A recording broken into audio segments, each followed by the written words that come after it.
রাহুল দাস সমুদ্রের দিকে এগিয়ে যাচ্ছিলেন। আমি বারবার বারণ করছিলাম, শোনেননি আমার কথা। ঠিক এমনটাই জানালেন টলি অভিনেতা রাহুলের গাড়ি চালক। দীঘার তালসারিতে শুটিং করতে গিয়ে সমুদ্রে তলিয়ে মৃত্যু হল জনপ্রিয় টলিউড অভিনেতা রাহুল অরুণোদয় বন্দ্যোপাধ্যায়ের। ঠিক কি হয়েছিল তালসারির সমুদ্রে?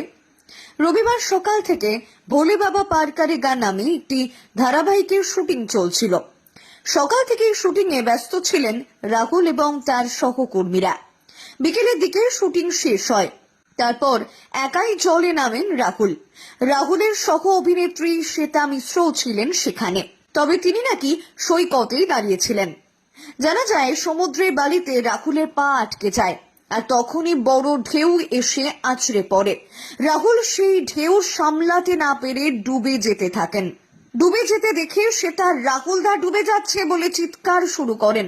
ঘটনায় প্রত্যক্ষদর্শী রাহুলের গাড়ির চালক বলেন, রাহুলদা সমুদ্রের দিকে এগিয়ে যাচ্ছিলেন। আমি বারবার বারণ করছিলাম, শোনেননি আমার কথা। জল থেকে উদ্ধার করে হাসপাতালে নিয়ে যাওয়ার জন্য দ্রুত গাড়িতে তোলা হয় রাহুলকে। তালসারির সমুদ্র সৈকত থেকে 10 থেকে 12 কিলোমিটার দূরে দীঘার মহকুমা হাসপাতালে নিয়ে যাওয়া হয়েছিল, কিন্তু সন্ধে 6:10 চিকিৎসকরা জানান আগেই মারা গিয়েছিলেন রাহুল।